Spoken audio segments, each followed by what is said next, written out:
Question है show that the three lines, तीन line दिया हुआ है विथ जिसका डायरेक्शन कोसाइन, तीनों लाइन का डायरेक्शन कोसाइन अर्थात या L1 L2 M1 L1 M1 N1 L2 M2 N2 and L3 M3 N3 given है, तब हमको दिखाना है यह R क्या होगा, म्यूचुअली परपेंडिकुलर।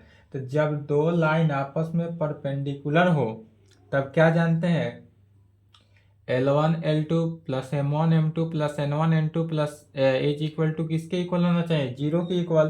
तो इसमें कितने कंडीशन है टोटल, तो पहले इस या फर्स्ट डायरेक्शन कोसाइन को इसके साथ मल्टीप्लाई करेंगे, फिर इस डायरेक्शन कोसाइन को इसके साथ और फिर इस डायरेक्शन कोसाइन को इसके साथ। टोटल कितने, तीन कंडीशन में जब तीनों कंडीशन सेटिस्फाई हो रहा है तब कहेंगे यह म्यूचुअली क्या है, परपेंडिकुलर है। कहेंगे सॉल्यूशन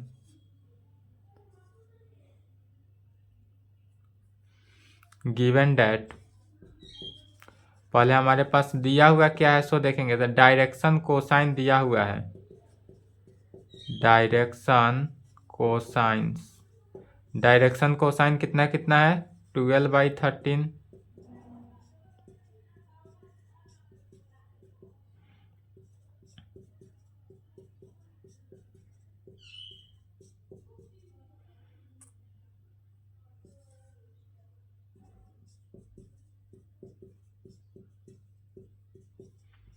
यह हमारा डायरेक्शन कोसाइन है, इतना दिया हुआ है। तब हमको प्रूफ करना है कि यह क्या होगा, म्यूचुअली परपेंडिकुलर। तो कहेंगे बट वी नो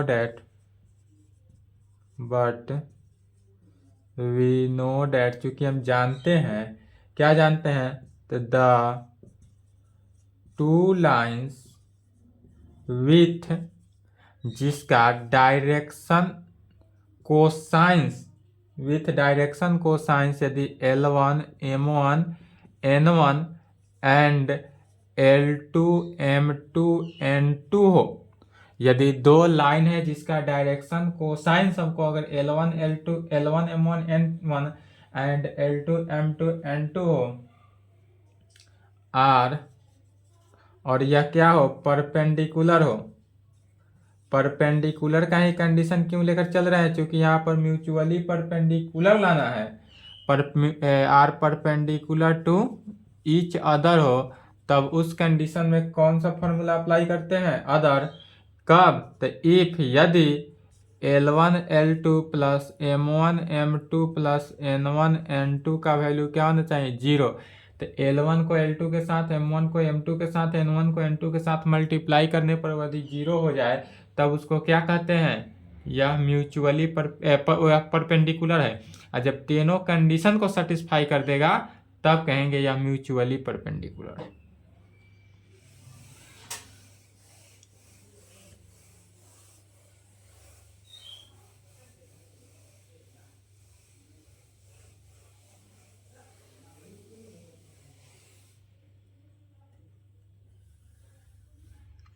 पहला फर्स्ट डायरेक्शन कोसाइन और सेकेंड डायरेक्शन कोसाइन को लेकर चल रहे हैं, कहेंगे इसलिए L1 L2 plus M1 M2 plus N1 N2 का वैल्यू। तो L1 हमारे पास कितना है 12/13 को मल्टीप्लाई करना है L2 कितना 4/13 से, तो 12/13 इंटू 4/13, फिर बीच में प्लस M1 का वैल्यू कितना है, तो -3/13 में मल्टीप्लाई करना है M2 कितना 12/13 प्लस N1 का वैल्यू -4/13 को मल्टीप्लाई करना है किसके साथ, 3/13 के साथ। मल्टीप्लाई किए,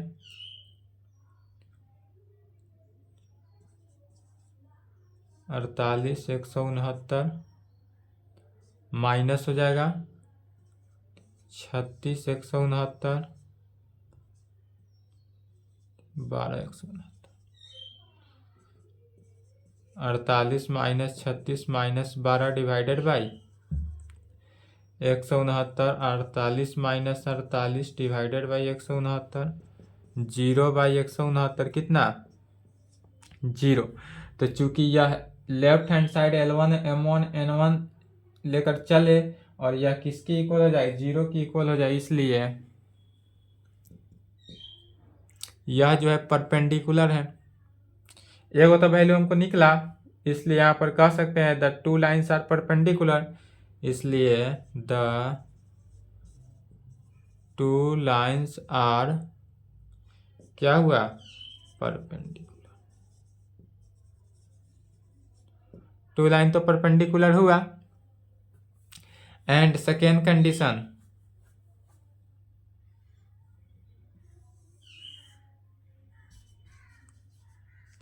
अब लेकर चलते हैं L2 L3 के साथ। तो L2 L3 plus M2 M3 plus N2 N3 के साथ।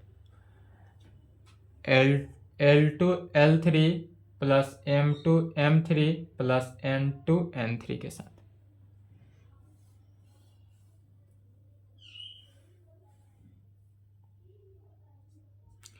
L2 कितना है तो 4/13 में मल्टीप्लाई करना है कितना से 3/13 प्लस 12/13 में -4/13 प्लस 3/13 में 12/13। इसको भी जब सॉल्व करेंगे तो किसके इक्वल आएगा 0 के। इसको सॉल्व करना है, कर लेते हैं सॉल्व।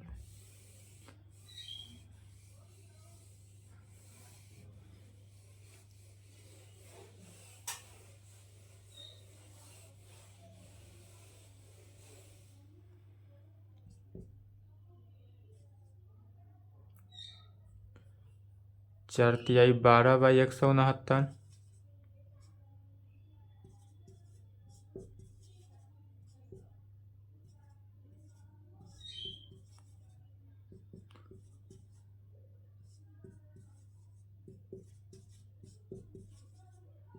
यह वैल्यू भी 0 आ गया, इसलिए the two lines are perpendicular. यहाँ पर भी जो दो लाइन था वह लाइन क्या हुआ perpendicular.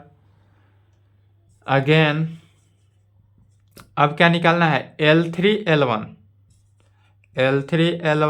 Plus M3 M1 plus N3 N1 निकालेंगे। अब L3 L1 तो यहाँ पर देखेंगे L1 का वैल्यू है और यहाँ पर L3 का वैल्यू है। तो L3 कितना 3/13 को किससे मल्टीप्लाई करेंगे 12/13 प्लस -4/13 को -3/13 के साथ प्लस 12/13 को किसके साथ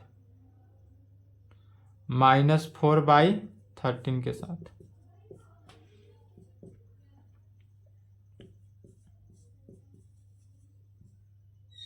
माइनस माइनस प्लस 12/169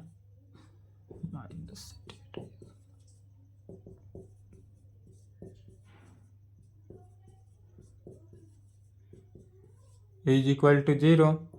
इसलिए यहाँ भी कहेंगे the two lines are perpendicular. इसलिए यहाँ पर भी कह देंगे the two lines are perpendicular. जब तीनों कंडीशन में हमारा लाइन क्या हुआ परपेंडिकुलर हो जाए तब कहेंगे यह सभी के सभी लाइन क्या है। हेंस यहाँ ऑल द लाइन आर क्या हुआ म्यूचुअली परपेंडिकुलर। क्योंकि सभी कंडीशन में यह परपेंडिकुलर का दिखा दिया, इसलिए कहेंगे यहाँ पर hence all the lines are mutually perpendicular. यह जो है म्यूचुअली परपेंडिकुलर और यही प्रूव करना था।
चलिए सेकेंड क्वेश्चन देखेंगे। So that the line through the point, हमारे पास दो पॉइंट ऐसा है जो परपेंडिकुलर कर रहा है इस दो पॉइंट पे। तो यह जो दोनों पॉइंट जो है वह परपेंडिकुलर है इस दोनों पॉइंट पे। तो पहले यह जो लाइन लेकर चलेंगे इस लाइन का क्या निकालेंगे। यदि हम मान लेते हैं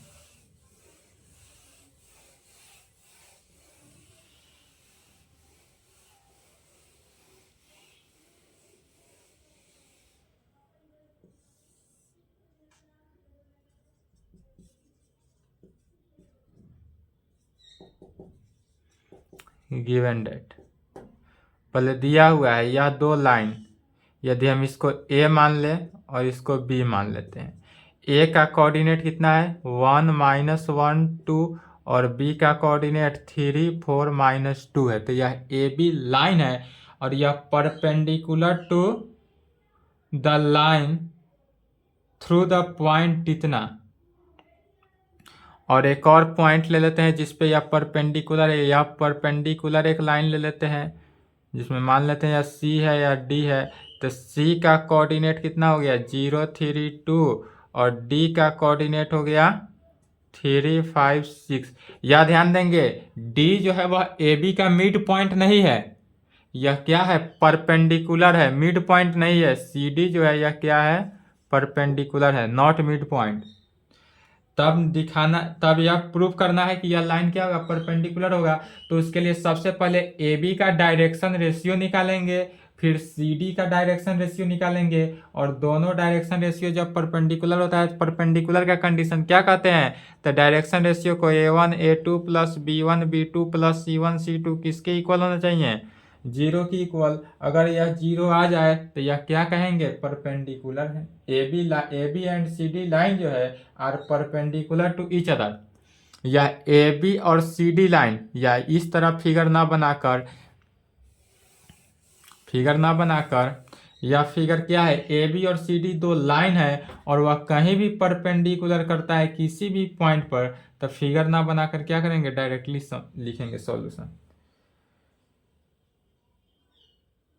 सॉल्यूशन गिवन दैट। यदि हम मान लेंगे यहाँ पर ए का कोऑर्डिनेट क्या हो गया 1 -1 2 और बी का कोऑर्डिनेट 3 4 -2 है। तो कहेंगे इसलिए direction ratio of A B line का डायरेक्शन रेशियो। तो फॉर्मूला क्या होता है x2 - x1। तो x2 में से x1 घटाएंगे तो 3 -1 4 +1 और -2 तो इसलिए direction ratio of A B जो डायरेक्शन रेशियो इसको हम A1 A2 A3 ले लेते हैं या A1 B1 C1 ले लेते हैं। या डायरेक्शन रेशियो को क्या किए A1 B1 C1 मान लिए और यह वैल्यू कितना निकला 2 5 -4 में। फिर अगेन एक और लाइन है सी लाइन कितना है जिसका कोऑर्डिनेट 0 3 2 हो और एक डी लेंगे जिसका 3 5 6 है। तब कहेंगे इसलिए direction ratio of C D line का डायरेक्शन रेशियो तो 3 -0 5 -3 6 -2 अर्थात क्या हुआ A2 B2 C2 का वैल्यू। तो A2 B2 C2 कितना हो गया 3 2 4। तो देखिए दोनों का डायरेक्शन रेशियो निकल गया A1 का वैल्यू B1 का वैल्यू C1 का वैल्यू निकल गया, यहाँ से A2 B2 C2 निकल गया। इसलिए अब क्या निकालेंगे A1 A2 plus B1 B2 plus C1 C2।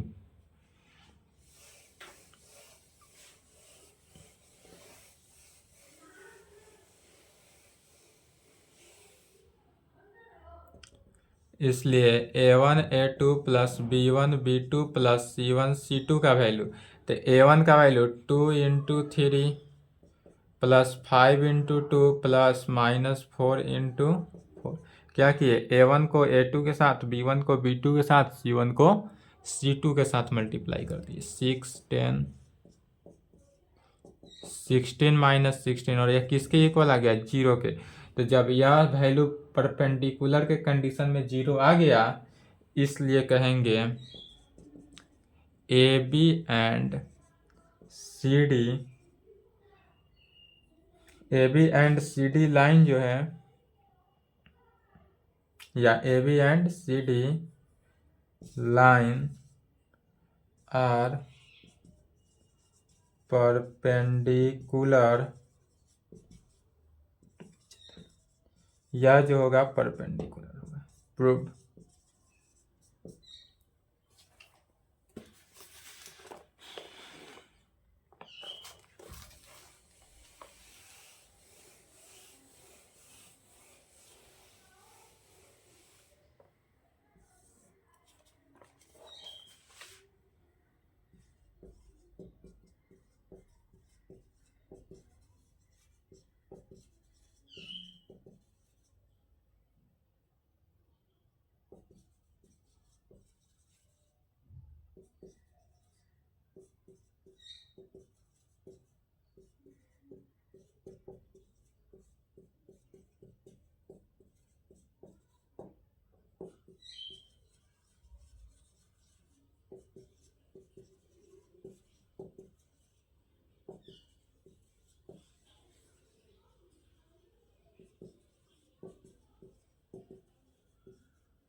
या पैरेलल के कंडीशन का रहा है, तो पैरेलल के कंडीशन का है तो सेम जैसे परपेंडिकुलर के कंडीशन में यहाँ तक ए वैल्यू सेम निकालना है, और यहाँ से a1 a2 b1 b2 c2 या मल्टीप्लाई ना करके क्या करना है, a1 by a2 is equal to b1 by b2 is equal to c1 by c2 होना चाहिए। किसके लिए? पर पैरेलल के कंडीशन के लिए। तो गिवन दैट क्या निकालेंगे, तो कहेंगे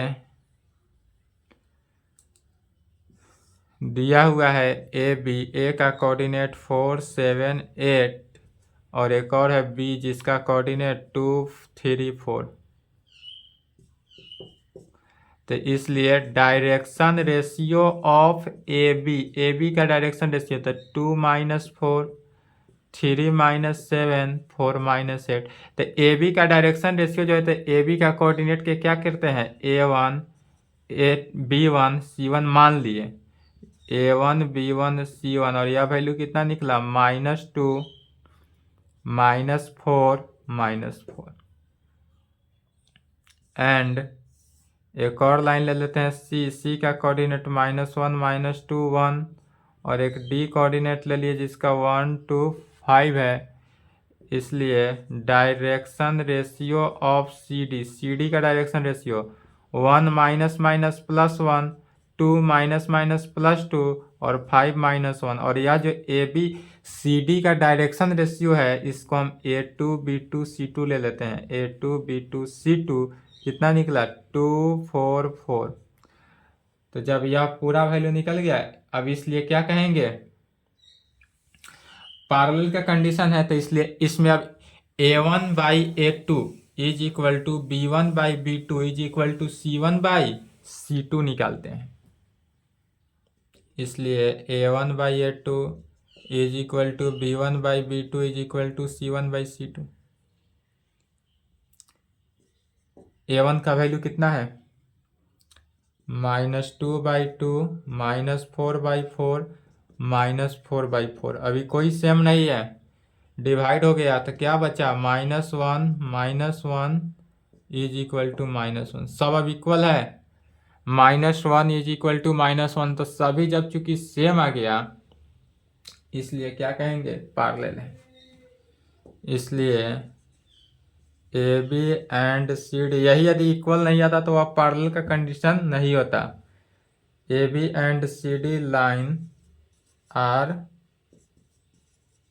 parallel to each other. Parallel के कंडीशन में यही प्रूफ करना।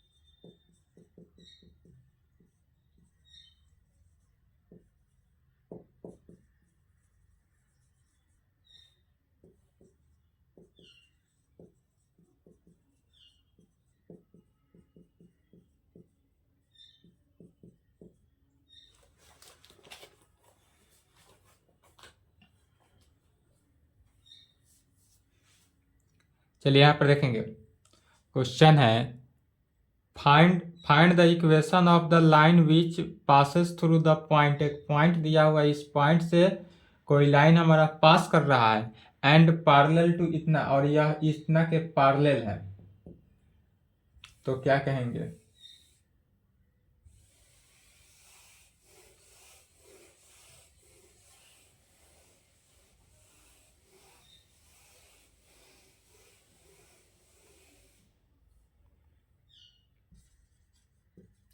सबसे पहले दिया हुआ क्या है उसको लिखते हैं, given that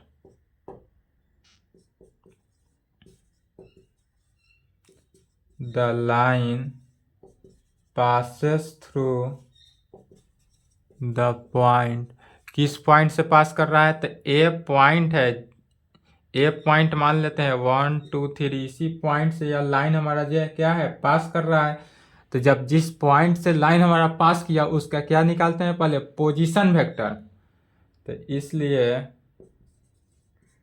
the position vector of A, position vector of A निकालते हैं, और पोजीशन वेक्टर ऑफ ए को वेक्टर ए से डिनोट करते हैं। तो वेक्टर ए का वैल्यू क्या हो गया? I cap plus 2j cap plus 3k cap.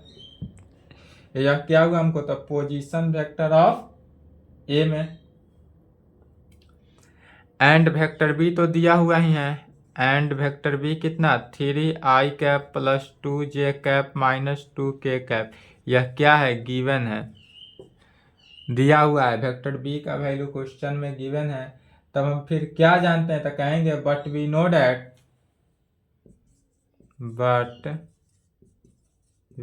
Know that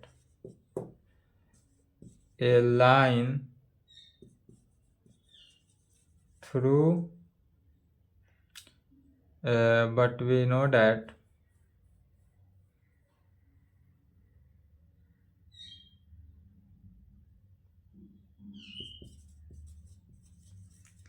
कहेंगे a line through a point, यदि कोई हमारा एक लाइन हो जो एक पॉइंट से थ्रू करता हुआ, पॉइंट विथ जिसका क्या है? पोजीशन वेक्टर निकल चुका। तो विथ पोजीशन वेक्टर कितना? तो vector A, position vector A निकला। एंड पैरेलल टू, यह पैरेलल के कंडीशन कर रहा है, तो पैरेलल टू, जब पैरेलल हो तभी यह फॉर्मूला अप्लाई करेंगे। दूसरा कंडीशन है तो इसको नहीं अप्लाई करना है। तो parallel to vector B is required equation. तब इसके बीच इक्वेशन क्या आता है? तब इसके बीच आता है vector R is equal to vector A plus lambda vector B, यही आता है। Vector R is equal to vector A plus lambda vector B. इसमें वेक्टर ए का वैल्यू वेक्टर बी का वैल्यू रख देना है, सॉल्व करेंगे, जो आंसर होगा वही आएगा।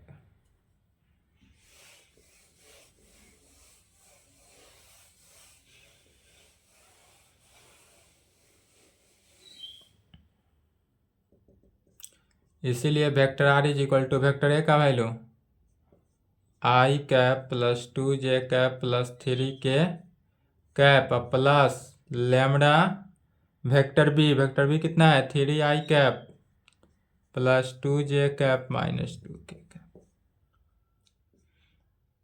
लेमडा से मल्टीप्लाई कर देंगे तो 1 plus 3 lambda I cap 2 plus 2 lambda j cap plus 3 minus 2 lambda K cap. यही हमारा आंसर।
5 नंबर क्वेश्चन जो है सेम है 4 नंबर की तरह ही।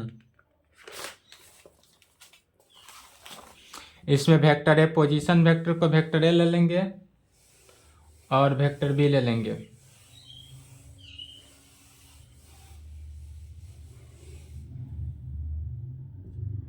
फाइव का हिंट्स देखें। इसमें वेक्टर ए दिया हुआ है कितना 2i cap minus J cap plus 4k cap and vector B भी गिवन ही है i cap plus 2j cap minus k cap. इसलिए vector r is equal to क्या होता है vector a plus lambda vector b निकल जाएगा। चलिए इसी प्रकार निकालेंगे।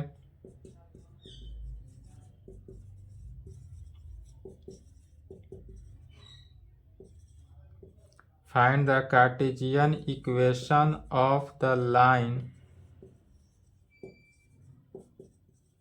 which passes through the point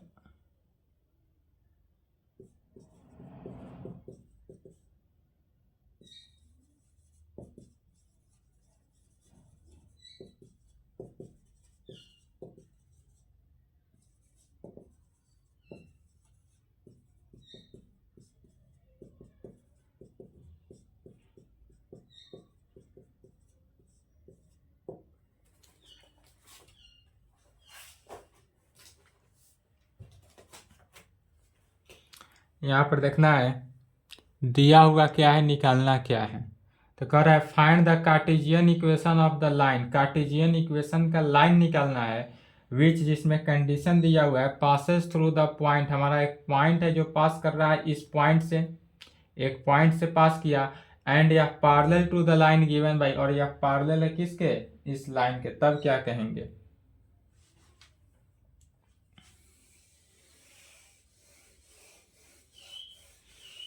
5 का लिख लिए हिंट्स। 5 नंबर मिटा देते हैं, हिंट्स मिटा दें।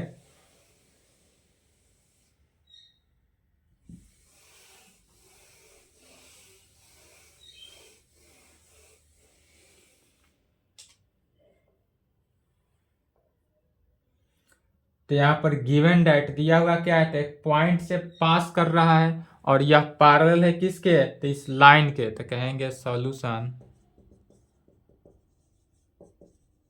गिवन डेट लाइन, यह जो लाइन है वह पासेस थ्रू द पॉइंट, किस पॉइंट से पास किया तो मान लेते हैं कि यह पॉइंट है ए पॉइंट है, ए पॉइंट से पास किया -2 4 -5 से एंड यह क्या है पैरेलल टू किसके पैरेलल है x plus 3 divided by 3 is equal to y minus 4 divided by 5 is equal to z plus 8 divided by किस में 6 के पैरेलल है। तो इस कंडीशन से इसका डायरेक्शन रेशियो ऑफ लाइन, यदि हम इस लाइन का डायरेक्शन रेशियो निकालना चाहें तो क्या है डायरेक्शन रेशियो नीचे वाला होता है तो 3 5 6।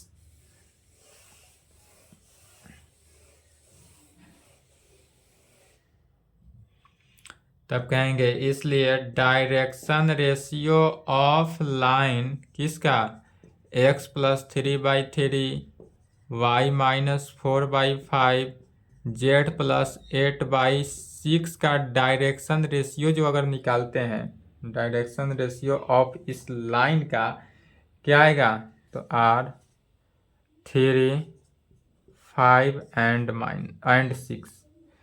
3, 5 एंड 6 क्या हुआ, इस लाइन का डायरेक्शन रेशियो हुआ, ब्रैकेट नहीं लिखे, इस लाइन का डायरेक्शन रेशियो हुआ, तब इसका डायरेक्शन रेशियो कितना होगा,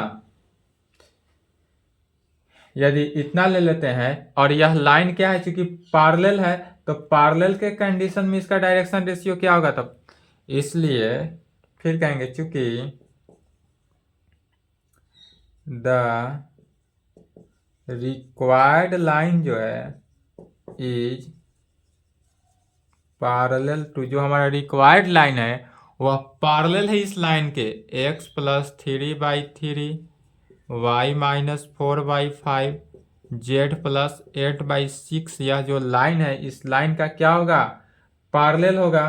तो जब यह पैरेलल है इसलिए इसका कहेंगे इट्स डायरेक्शन रेशियो आर, जब इस लाइन का पैरेलल है तब न्यू जो रिक्वायर्ड लाइन हो रहा है, न्यू रिक्वायर्ड लाइन का डायरेक्शन रेशियो क्या होगा, तो जब दो लाइन आपस में पैरेलल होता है तो पैरेलल के कंडीशन में क्या होगा कि पहले लाइन का डायरेक्शन रेशियो यदि इतना है तो दूसरे लाइन का डायरेक्शन रेशियो ऐसा होगा जिसमें किसी एक फंक्शन से डिवाइड करने पर या किसी एक फंक्शन से मल्टीप्लाई करने पर वह पुनः पहले वाले डायरेक्शन रेशियो के बराबर हो जाए, इक्वल टू हो जाए।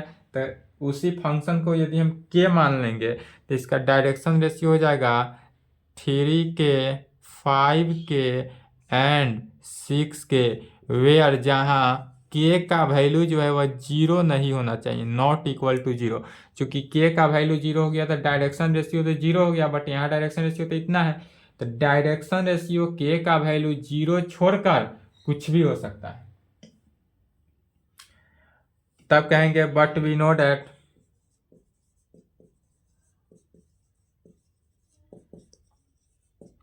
क्या कहेंगे, बट वी नो डैट, अब हम जानते हैं, क्या जानते हैं कि यदि इक्वेशन ऑफ लाइन थ्रू एक पॉइंट पे अगर हमारा कोई इक्वेशन ऑफ लाइन हो तब उसका डायरेक्शन रेशियो क्या, कार्टेशियन इक्वेशन में क्या फॉर्म होता है, तो कहेंगे but we know that the equation of the line through the point, यदि कोई हमारा पॉइंट मान लेते हैं x1 y1 z1 पॉइंट पर कोई कटअप करता हो एंड विथ जिसका डायरेक्शन रेशियो, और जिसका डायरेक्शन रेशियो यदि ए बी सी हो तब इज गिवन बाई, यदि इस कंडीशन को सेटिस्फाई करता हो, यदि कोई हमारा पॉइंट इतना दिया हो और डायरेक्शन रेशियो ए बी दिया हो तब इसका कार्टेशियन इक्वेशन जो होता है वह क्या होता है, तो x minus x1 divided by A is equal to y minus y1 divided by B is equal to z minus z1 divided by C. इसलिए कहेंगे the equation of the required line, इस रिक्वायर्ड लाइन का equation क्या होगा, तो x1 y1 z1 के जगह पर क्या दिया हुआ है, पॉइंट गिवन है क्वेश्चन में, -2 4 -5, यह तो क्वेश्चन में ही गिवन है, एंड इसका डायरेक्शन रेशियो, तो डायरेक्शन रेशियो कितना है 3k 5k एंड 6k। यहां तक लिखे तो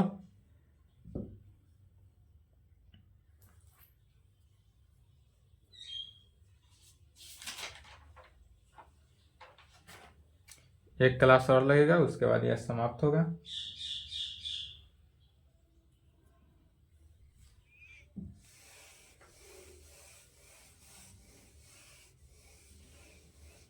तब कहेंगे इसलिए द इक्वेशन ऑफ द, किसका इक्वेशन, तो equation of the required line, required line का इक्वेशन क्या होगा, तो x माइनस x1 के जगह पर कितना रखना है -2 डिवाइडेड बाई ए के जगह पर क्या हो गया 3k is equal to y minus 4 divided by 5k is equal to z minus कितना -5 डिवाइडेड बाई 6k। और ये किसके है 6 के।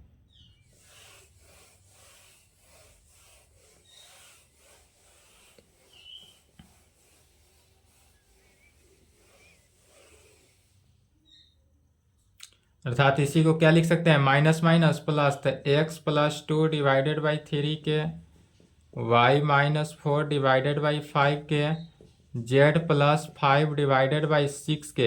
अब यहाँ पर देखेंगे यदि सभी में के डिवाइडेड में है डिनोमिनेटर में, तो सबको इक्वल टू के कर सकते हैं, इसलिए X plus 2 by 3, Y minus 4 by 5, Z plus 5 by 6 is equal to K. इस प्रकार लिख सकते हैं। अब इसको और इसको लेकर चलेंगे, सॉल्व करेंगे तो इसके इक्वल हो जाएगा। तो यही हमारा क्या हुआ required equation of the line, Cartesian equation. यहाँ तक कंप्लीट कर लेंगे, इसके आगे नेक्स्ट क्लास में देखा जाएगा।